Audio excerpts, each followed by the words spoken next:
এটা এডিআৰই পৰীক্ষাৰ ফলাফল দিম আৰু লগে লগে নতুন পদৰো আমি বিজ্ঞাপন মুকলি কৰি দিম। আশা স্তব্ধ হ'ব নোৱাৰে। কেইদিনমান আগত মাত্ৰ এডিআৰই পৰীক্ষা হৈ গৈছিলে। ৰিজাল্ট দিব ফেব্ৰুৱাৰীৰ শেষ সপ্তাহত নহলে মাৰ্চৰ প্ৰথম সপ্তাহত। শিক্ষক নিযুক্তিৰ প্ৰক্ৰিয়া চলি আছে। ৫,৫০০ শিক্ষক নিযুক্তিৰ প্ৰক্ৰিয়া চলি আছে। কিন্তু মই থমকি ৰোৱা নাই।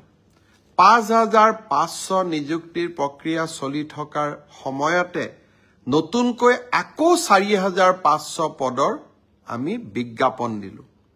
এটা এডিআৰই পৰীক্ষাৰ ফলাফল দিম আৰু লগে লগে নতুন পদৰো আমি বিজ্ঞাপন মুকলি কৰি দিম। আশা স্তব্ধ হ'ব নোৱাৰে। আমাৰ সপোনবিলাকক আমি পম খেদি থাকিম।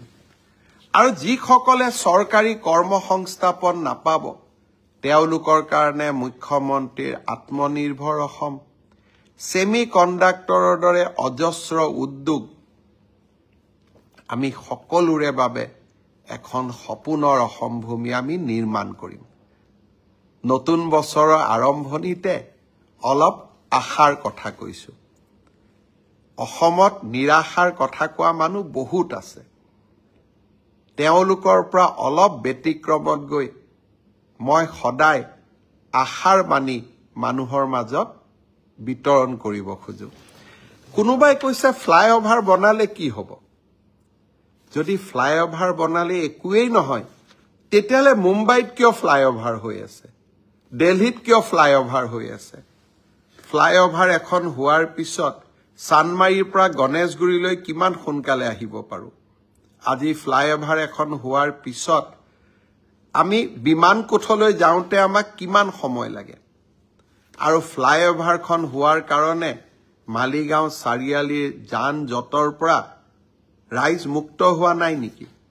আৰু ফ্লাইঅভাৰ অকল গুৱাহাটীতে বনা নাই। তেজপুৰৰ মিছন চাৰিআলিৰ পৰা, লখিমপুৰৰ পৰা, ডিব্ৰুগড়ৰ পৰা যোৰহাটলৈ, যোৰহাটৰ পৰা ডিফুলৈ এখন নতুন অসম। যিসকলে কল্পনাও কৰা নাছিল যে কৰি দিব পাৰিব জানো, আমি কৰি দেখুৱাইছো। আৰু তাৰ কাৰণে তেওঁলোক আজি হতাশাত আবদ্ধ। জুলাই মাহত গুৱাহাটীৰ বিমানকোটৰ নতুন টাৰ্মিনেল মুকলি হ'ব।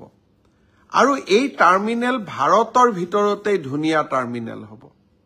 গুৱাহাটী, উত্তৰ গুৱাহাটীৰ দলং শুভ উদ্বোধন হ'ব।